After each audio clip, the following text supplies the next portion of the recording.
በህይወታችን ውስጥ ለእግዚአብሔር ቃል ያለን ስፍራ ምን ያህል ነው? የእድገት ከፈለግን አትሊስት ዋን ቨርስ ጊዜ ካለለን አረዛ ደግሞ ትንሽ 5-6 ቨርስ አንብበን ሜዲቴት አድርገን አሰላስለን እንጸልይ። እግዚአብሔር በዛ ውስጥ የሚሰራው ትልቅ ነገር አለ።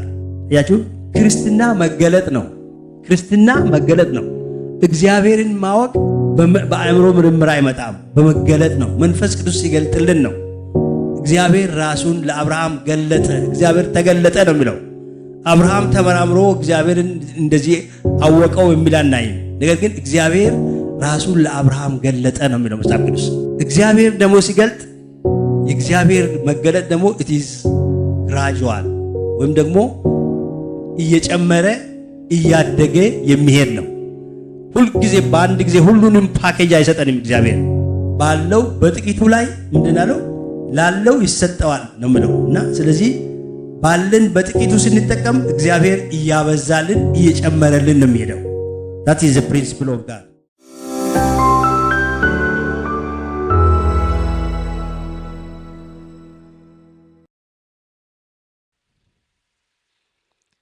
ኦኬ ክፍሉን ላነበው። መጀመሪያ ከቁጥር 13 ጀምሮ ያለውን በጌታ ስም አነባለሁ እስከ 16። አንደኛ ጢሞቴዎስ ምዕራፍ 4 ከቁጥር 13 እስከ 16 በጌታ ስም አነባለሁ። እስኪመጣ ድረስ ለማንበብና ለመምከር ለማስተማርም ተጠንቀቅ። በትንቢት ከሽማግሌዎች እጅ መጫን ጋር የተሰጠህን በአንተ ያለውን የጸጋ ስጦታ ቸል አትበል። ማደግህ በነገር ሁሉ እንዲገለጥ ይህን አስብ፣ ይህንንም አዘውትር። ለራስህና ለትምህርት ተጠንቀቅ፣ በእነዚህም ጽና።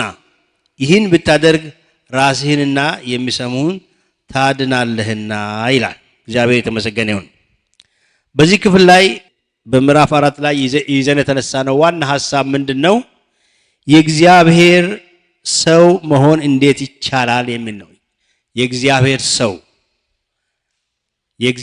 አንተ ግን የእግዚአብሔር ሰው ሆይ ይለዋል ጢሞቴዎስን ጳውሎስ። የእግዚአብሔር ሰው መሆን እንዴት ነው የሚቻለው የሚለውን ሐሳብ ነው ይዘን የተነሳነው እና ከቁጥር 1 እስከ 6 ባለው ክፍል ውስጥ የእግዚአብሔር ሰው መሆን የሚቻለው መልካም አገልጋይ በመሆን ነው የሚለውን ሐሳብ ተማርን ማለት ነው። ይህንን ተነጋግረንበታል። መልካም አገልጋይ ደግሞ ምን አይነት አገልጋይ ነው? ቃሉን ይሰብካል፣ እውነትን ለቤተ ክርስቲያን ያስተምራል፣ ቃሉን ይመገባል። ምን አለው ጢሞቴዎስን ጳውሎስ? እስኪመጣ ድረስ ለማንበብና ለመምከር ለማስተማርም ተጠንቀቅ ይለዋል። የዚህ ክፍል ቁልፍ ቃል ቁጥር 15 ላይ ያለው ቃል ነው። ማደግህ በነገር ሁሉ እንዲገለጥ ይለዋል። ለምንድን ነው ለማስተማር ለመምከር እና ለማንበብ መጠንቀቅ ያለበት? ማደግህ በነገር ሁሉ እንዲገለጥ ይለዋል። እግዚአብሔር የተመሰገነ ይሁን። ስለዚህ መልካም አገልጋይ እያደገ ይሄዳል ማለት ነው። እያደገ የሚሄድ አገልጋይ ነው ማለት ነው። የሚያድገው ደግሞ እድገቱ ደግሞ ምን አይነት እድገት ነው? የሚገለጥ እድገት ነው። የሚታይ እድገት ነው። የሚታይ እድገት ነው እድገቱ ደግሞ መሆን ያለበት። ይሄ በእንግሊዘኛው ምን ይለዋል? ይሄ ፕሮፊቲንግ ይለዋል። በነገር ሁሉ እንዲገለጥ የሚለውን ቃል በእንግሊዘኛው ፕሮፊቲንግ ብሎ ይናገራል። በነገር ሁሉ እንዲገለጥ የሚለውን ሐሳብ ምን ለማለት ፈልጎ ነው? አንተ ራስህን ለእግዚአብሔር በመስጠት ለቃሉ ስፍራ በመስጠት በእግዚአብሔር ፊት በመትጋት በቁጥር 13 ላይ የተናገራቸውን ሐሳቦች ምንድን ያለው? እስኪመጣ ድረስ ለማንበብ ለመምከር ለማስተማር ተጠንቀቅ ይልና ከዛ በኋላ ይሄን የምታደርገው ግን እንድታድግ ነው ይለዋል። እንድታድግ ነው ማደግ እንድትችል ነው ይለዋል ማለት ነው። እና ይሄ እድገት ደግሞ ግልጽ የሆነ እድገት መሆን አለበት ይለዋል ማለት ነው። እግዚአብሔር የተመሰገነ ይሁን። እንግዲህ ይሄ እድገት የሚለው ሐሳብ ታደረ ማን ነው? ይሄ እድገት ወይ ደግሞ ወደፊት መጓዝ የሚለው ሐሳብ ፕሮግሬስ የሚለው ሐሳብ ወታደራዊ ቋንቋም አለበት ይላሉ አንዳንድ አስተማሪዎች ሲያስተምሩ። ምንድነው ወታደራዊ ቋንቋ ማለት? አሁን ለምሳሌ ወታደር ለጦርነት በሚሰማራበት ጊዜ አንድ ኤሪያ ላይ ይሰማራል። ከዛ በኋላ ግን የተወሰኑ ሰዎች ከነዛ መካከል እንትን ይሉና ይመረጡና የጠላትን ሙሉ ውጊያ ከመጀመራቸው በፊት ቃኝ ነው የሚባሉት። ቃኝ የሚባል ነገር አለ መሰለኝ። እና ወደፊት ይሄዱና ያሉትን መሰናክሎችና እንቅፋቶችን ያያሉ ማለት ነው። ያሉና መወገድ ያለባቸውን ነገሮች ያስወግዳሉ። ከዛ በኋላ በፉል ፎርስ ወደፊት ይሄዳሉ ማለት ነው። ይሄም ደግሞ እንደዛ ነው። አንድ የእግዚአብሔር ሰው ማለት ነው የእግዚአብሔር ሰው የእግዚአብሔር ባሪያ ምን መሆን አለበት? እድገት ወይም ደግሞ በእግዚአብሔር ቃል እውነት የተሞላና ከሌሎቹ ከምእመናን ቀድሞ ወደፊት በመሄድ በመንፈሳዊ ሕይወቱ በምእመናኑ ሕይወት ውስጥ ወይም በምእመናኑ ከፊት ለፊታቸው እንቅፋት የሆነውን ነገር በእግዚአብሔር ጸጋና በእግዚአብሔር ቃል ማስወገድ የሚችል አይነት ሰው መሆን አለበት ነው። እግዚአብሔር የተመሰገነ ይሁን። ስለዚህ በአጠቃላይ መንፈሳዊ እድገት ከእያንዳንዳችን ይጠበቃል፣ በየደረጃችን ማለት ነው። እግዚአብሔር የተመሰገነ ይሁን። መንፈሳዊ እድገት መልካም አገልጋይ ለመሆን የምናድግ ሰዎች መሆን ይገባናል ማለት ነው። የምናድግ ሰዎች መሆን ይገባናል። እግዚአብሔር ያንን ይፈልጋል። እግዚአብሔር የተመሰገነ ይሁን።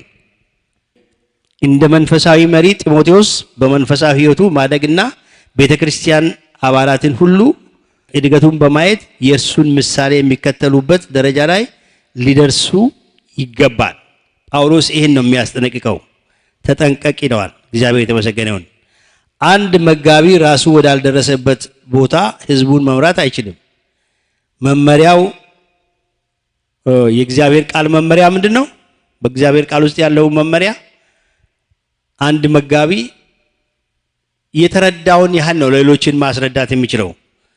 አንድ ክርስቲያን ለሌሎች ሰዎች በረከት ሊሆን የሚችለው ሙሉ መረዳት ባለው መረዳት መጠን ነው።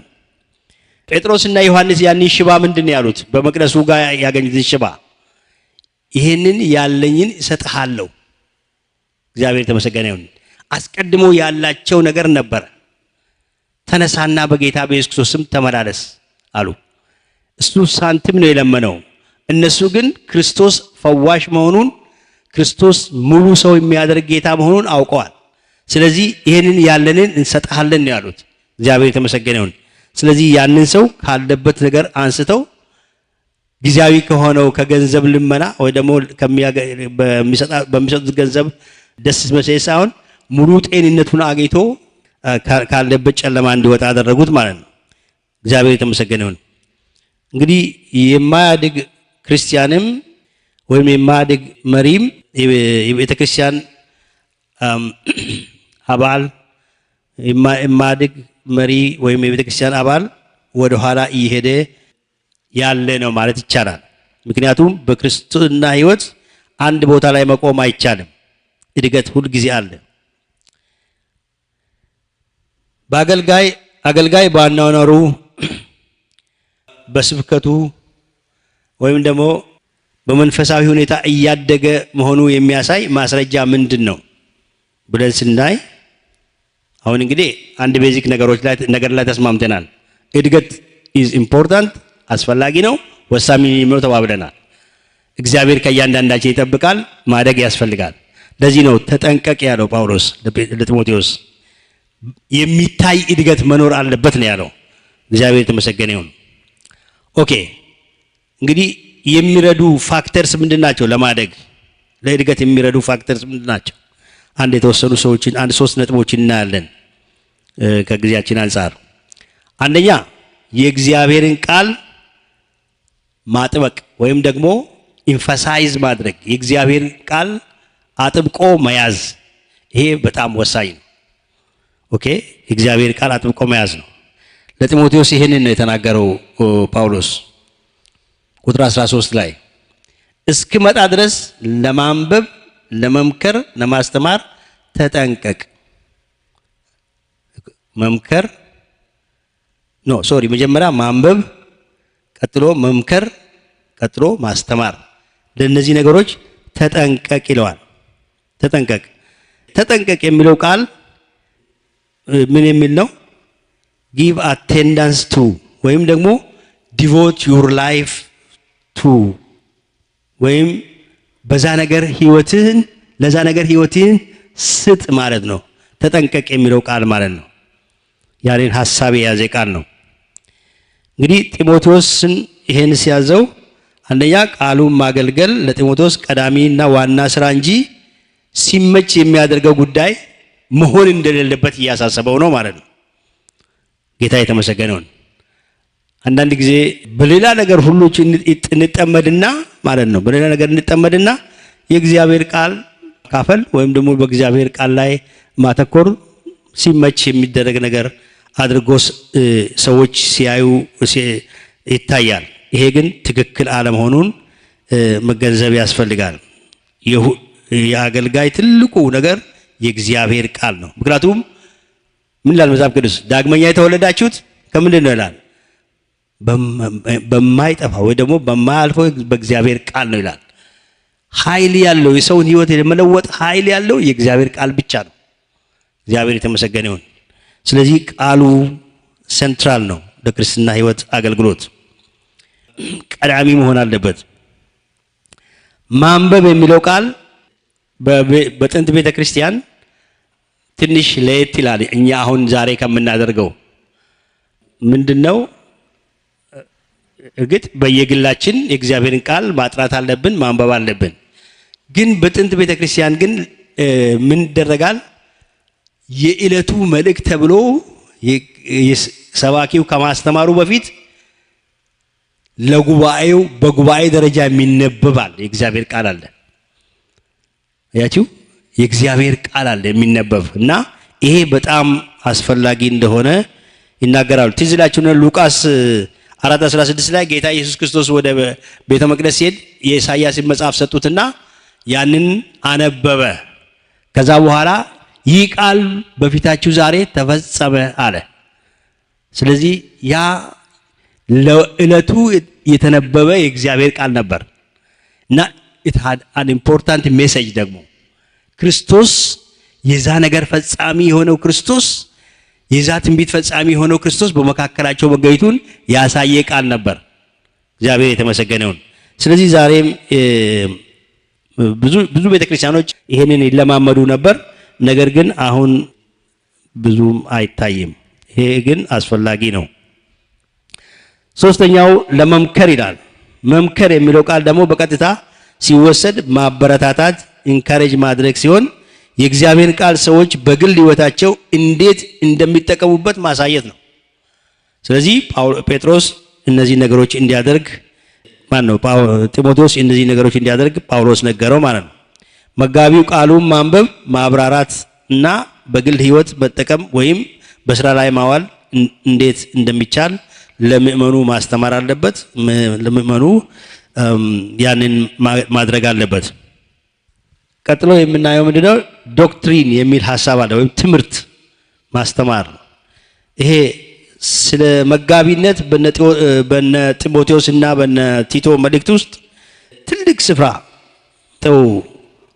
ስለ መጋቢነት በተጻፈው በቲቶ መልእክትና በጢሞቴዎስ መልእክት ውስጥ ትልቅ ስፍራ የተሰጠው ነገር ቢኖር ማስተማር ወይም ስለ ዶክትሪንን በተመለከተ መሰረታዊ የሆነውን የእግዚአብሔርን ቃል እውነት ማለት ነው በተመለከተ ያንን ህዝቡን መመገብ ብዙ ጊዜ ቢያንስ ከ22 ጊዜ በላይ በእነዚህ መልእክቶች ብቻ ውስጥ ተጽፈዋል። ስለዚህ እንግዲህ ያን ያህል በዚች አጭር የሆኑ ጢሞቴዎስ እና ቲቶ ውስጥ ይሄን ደጋግሞ ጳውሎስ መጥቀሱ ዶክትሪን ምን ያህል አስፈላጊ እንደሆነ ትምህርት ምን ያህል አስፈላጊ እንደሆነ ሲያሳይ ነው ማለት ነው። ስለዚህ የእግዚአብሔር አገልጋይ ደግሞ ምን አገልጋይ ነው? ለማስተማር የሚበቃ ይላል። ለማስተማር ለመብቃት ደግሞ ያው ራሱ ለመማር ያዘጋጀ ለመማር የሚበቃ መሆን አለበት ማለት ነው። እና ሌሎችን ከማስተማር በፊት ራሱን ማስተማር አለበት ማለት ነው በሮሜ 2:21 ላይ እንደምናየው። ስለዚህ የእርሱ መንፈሳዊ እድገት ለመንጋው ምሳሌ፣ ለሌሎች ደግሞ መበረታቻ ይሆናል ማለት ነው። ኦኬ፣ እግዚአብሔር የተመሰገነ ይሁን። እንግዲህ የመጀመሪያው ትልቁ ነገር ምንድነው የተባባልነው? በእግዚአብሔር ቃል ላይ ማተኮር። የእግዚአብሔር ቃል ላይ ስናተኮር ምን እናደርጋለን? ወደ 3 ነገሮችን ነው የተናገርኩት። አንደኛ እዚህ ቁጥር 13 ላይ ያለውን ሐሳብ ነው ለማንበብ፣ ለመምከር፣ ለማስተማር እንተጋለን ማለት ነው። እግዚአብሔር የተመሰገነ ይሁን። ይህ በነገራችን ላይ ስለ መጋቢዎች ብቻ ወይ ደግሞ ስለ ፓስተሮች ወይም ደግሞ ስለ ሽማግሌዎች ብቻ ሳይሆን ለምእመኑም ሁሉ ነው፣ ለእያንዳንዳችንም ነው። እንድናድግ ከፈለግ እነዚህም ማድረግ አለብን። እግዚአብሔር የተመሰገነ ይሁን። ጌታ የተመሰገነ ይሁን። እንግዲህ ለእያንዳንዳችን ያለው ዛሬ ጥያቄ ምንድነው? ለእግዚአብሔር ቃል ያለን ስፍራ ምን ያህል ምንድን ነው? በህይወታችን ውስጥ ለእግዚአብሔር ቃል ያለን ስፍራ ምን ያህል ነው? የእድገት ከፈለግን አትሊስት 1 ቨርስ ጊዜ ካለለን አለዛ ደግሞ ትንሽ 1 5 6 ቨርስ አንብበን ሜዲቴት አድርገን አሰላስለን እንጸልይ። እግዚአብሔር በዛ ውስጥ የሚሰራው ትልቅ ነገር አለው። አያችሁ፣ ክርስትና መገለጥ ነው። ክርስትና መገለጥ ነው። እግዚአብሔርን ማወቅ በአእምሮ ምርምር አይመጣም፣ በመገለጥ ነው። መንፈስ ቅዱስ ሲገልጥልን ነው። እግዚአብሔር ራሱን ለአብርሃም ገለጠ፣ እግዚአብሔር ተገለጠ ነው የሚለው። አብርሃም ተመራምሮ እግዚአብሔርን እንደዚህ አወቀው የሚል አናይም። ነገር ግን እግዚአብሔር ራሱን ለአብርሃም ገለጠ ነው የሚለው መጽሐፍ ቅዱስ። እግዚአብሔር የተመሰገነ ይሁን። እግዚአብሔር ደግሞ ሲገልጥ የእግዚአብሔር መገለጥ ደግሞ it is gradual ወይም ደግሞ እየጨመረ እያደገ የሚሄድ ነው። ሁልጊዜ በአንድ ጊዜ ሁሉንም ፓኬጅ አይሰጠንም። እግዚአብሔር ባለው በጥቂቱ ላይ ምንድናለው ላለው ይሰጠዋል ነው የሚለው እና ስለዚህ ባለን በጥቂቱ ስንጠቀም እግዚአብሔር እያበዛልን እየጨመረልን ነው የሚሄደው። that is the principle of God እና ስለዚህ እግዚአብሔር እናመሰግናለን። ጌታ የተመሰገነ ይሁን። ሁለተኛው የእድገት አስፈላጊነት መንፈሳዊ ስጦታን መጠቀም ነው።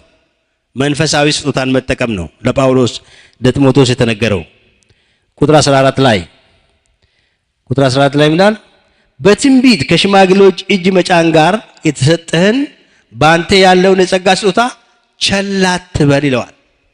እግዚአብሔር የተመሰገነ ይሁን። መንፈሳዊ ስጦታ የተሰጠ መንፈሳዊ ስጦታ አለ፣ እሱን ተጠቀም ይለዋል።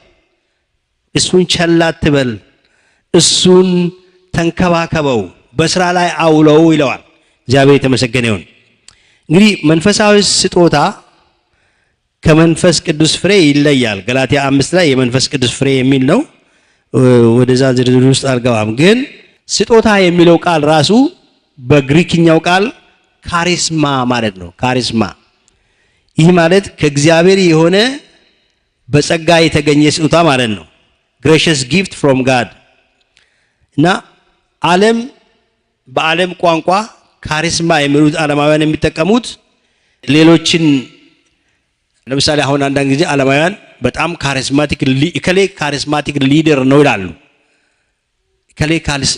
ካሪስማቲክ ሊደር ይላሉ እና ምን ማለታቸው ነው? ይሄ በእነሱ አባባል ሌሎችን እንደ መግኔት መሳብ የሚችል ስብና ያለው በአነጋገሩ ሊሆን ይችላል፣ በአፕሮቹ ሊሆን ይችላል፣ በሚያመነጨው ሐሳብ ሊሆን ይችላል። ለመሳብ የሚችል ማንነት ያለውና የአዛዥነት ሞገስ ያለበት ኔቸራሊ ኮማንዲንግ እንትን ፐርሰናሊቲ ያለው ሰው ማለት ነው። ካሪስማቲክ ሰው ነው ሲሉ ካሪስማቲክ ሊደር ነው ሲሉ እንደዚህ አይነት ማለታቸው ነው። እያንዳንዱ ክርስቲያን የመንፈስ ቅዱስ ስጦታ አለው። እግዚአብሔር የተመሰገነ ይሁን። ሮሜ 8:9 ላይ እንደሚናገረው እያንዳንዱ ክርስቲያን ያንን ቢያንስ ከመንፈስ ቅዱስ የሚሰጠው አንድ ስጦታ ይኖረዋል።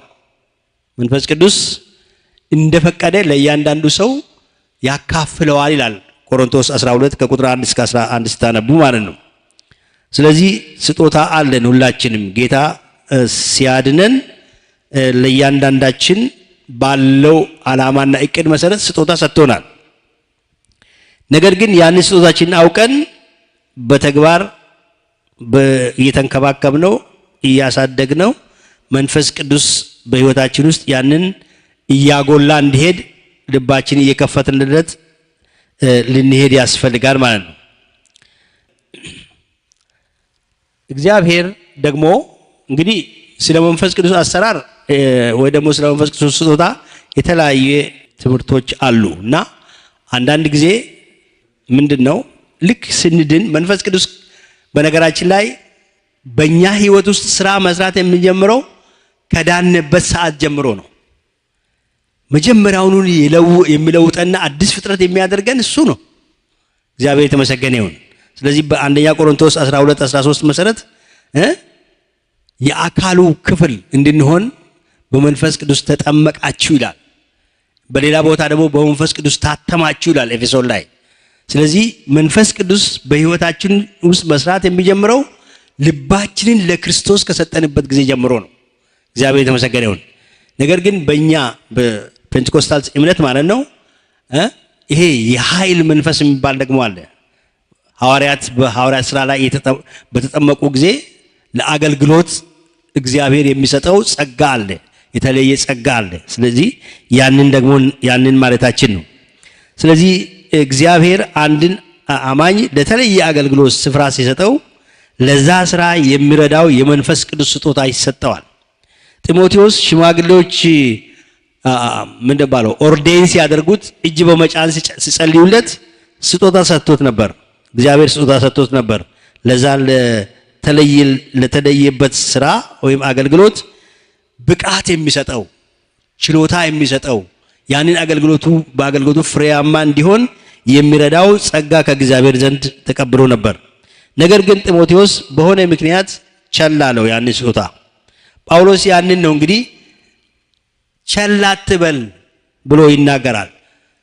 ጳውሎስ ያ ስጦታ ጌታ እንደሰጠው he was 100% sure። ስለዚህ ቸል አትበል እያለ ይመክረዋል ማለት ነው። ይህን ስጦታ ለመንፈሳዊ ህይወቱ፣ ለመንፈሳዊ እድገቱም፣ ለአገልግሎቱም አስፈላጊ ቢሆንም ጢሞቴዎስ ቸል ብሎት ነበር። ስለዚህ ነው ጳውሎስ እየመከረው ያለው ማለት ነው። እንግዲህ የጠራን እግዚአብሔር ታማኝ ነው ወገኖቼ። ዘማሪም ለዝማሬ አገልግሎት ይጥራን፣ ለድቁና አገልግሎት ይጥራን፣ ለማስተማር ይጥራን፣ ለተለያየ አገልግሎት ስፍራዎች በቤተ ክርስቲያን ውስጥ እኛን ሲያስቀምጠን ለዛ የሚያበቃን የሚረዳን ጸጋ አብሮ ይሰጣል። እግዚአብሔር ልጆቹን ሳያስታጥቅ ስፍራ አይሰጣቸውም። አይታችሁ እንደሆነ በሙሴ ዘመን እንኳን እነዛ 70 ሽማግሌዎች አምጣ ካለ በኋላ ምንድነው ነው ካንተ መንፈስ ወስጄ ለነሱም ደግሞ ሰጣቸዋለሁ አለ። 70ዎቹ በመንፈስ ቅዱስ ተሞሉ።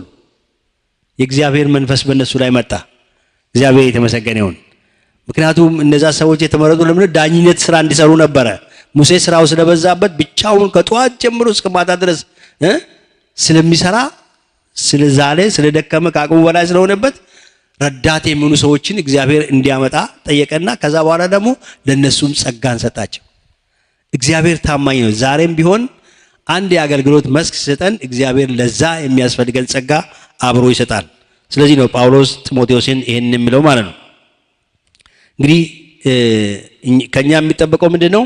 ቸል አለ ማለት እና ፓሲቭ አለመሆን፣ ቸልተኛ አለመሆን፣ ፓሲቭ አለመሆን እና ያለንን ይልቁንም የእግዚአብሔር ስጦታ ማሳደግና መጠቀም እግዚአብሔር ባስቀመጠን በአጥቢያ ቤተክርስቲያን ውስጥ ባስቀመጠን ስፍራ ሁሉ ያንን በትጋት በስራ ላይ ማዋል ይኖርብናል ማለት ነው። እግዚአብሔር ደግሞ ከዛ በኋላ እንደ ታማኝነታችን ይጨምርልናል። ኦኬ። ስለዚህ ሁለተኛው ምንድነው? ለማደግ የሚያስፈልግ ክርስቲያን ምንድነው የሚያስፈልገው? እግዚአብሔር የሰጠውን ኃላፊነት ጸጋ መንከባከብና በዛ ላይ በታማኝነት መጠቀም ነው ማለት ነው። ሶስተኛው እና የመጨረሻው ህይወታችንን ሙሉ በሙሉ ለኢየሱስ ክርስቶስ መስጠት ነው። ህይወታችንን ሙሉ በሙሉ ለኢየሱስ ክርስቶስ መስጠት ነው። ቁጥር 15 ላይም እንደዚህ ይላል፣ ማደጊ በነገር ሁሉ እንዲገለጥ ይህን አስብ ይህንንም አዘውትር ይላል። ይህንን አስብ ይህንንም አዘውትር ይለዋል። ይህን አስብ ወይንም ይህን አዘውትር የሚለው ቃል ይሄ ምንድነው? ስለዚህ ነገር ዴይ ኤንድ ናይት ማሰብ ማለት ነው። which means devotion devoted ለዚህ ነገር devoted መሆን ማለት ነው። ይህን ነገር ነው ዝም ብሎ አይደለም ወደ ጎን ትቶ ሌላ ነገር ላይ ማተኮር ሳይሆን ለዚህ ነገር ስፍራ መስጠትና ዴይ ኤንድ ናይት ስለዚህ ነገር ማሰብ ማለት ነው። እግዚአብሔር የተመሰገነ ይሁን። እግዚአብሔር በህይወቱ ስላስቀመጠው ነገር፣ እግዚአብሔር ከሱ ስለሚፈልገው ነገር፣ ስለሰጠው አደራ ያንን እንዲያዘወትር ይፈልጋል። እግዚአብሔር የተመሰገነ ይሁን። ስለዚህ ራስን ለነዚህ ነገሮች ሙሉ በሙሉ ስጥ ማለት ነው።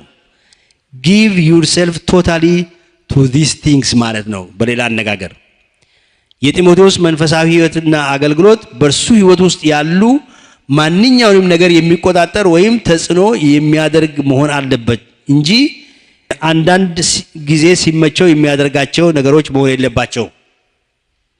አያችሁ፣ ፕራዮሪቲያችንን ማወቅ አለብን። አንዳንድ ጊዜ እኛ አገልግሎት ሲመች ነው ለኛ አይደል? አገልግሎት ሲመች ነው፣ አምልኮም ሲመች ነው ለኛ አይደል? ሌሎች ነገሮች የሚያጣድፉ ነገሮች ከሌሉ እስቲ ዛሬ ወደ እረፍት አለ ወደ ቤተክርስቲያን የሚል አይነት አስተሳሰብ ነው። ግን እዚህ ላይ ጳውሎስን ምንድነው የሚለው? ጳውሎስ ጢሞቴዎስን ምንድነው የሚለው? ይልቁንም ያንተ አገልግሎት ነው ወይ ደግሞ የተሰጠ የአገልግሎት ኃላፊነት ነው ሌሎች ነገሮችን ዲክቴት ማድረግ ያለበት፣ ሌሎች ነገሮችን ኮንትሮል ማድረግ ያለበት እሱ ነው እንጂ ሌሎች ነገሮች እሱን ኮንትሮል ማድረግ የለባቸው። ለዚህ ነው እዚህ ላይ ቁጥር 14 ላይ ምን ይላል? ምን አለ?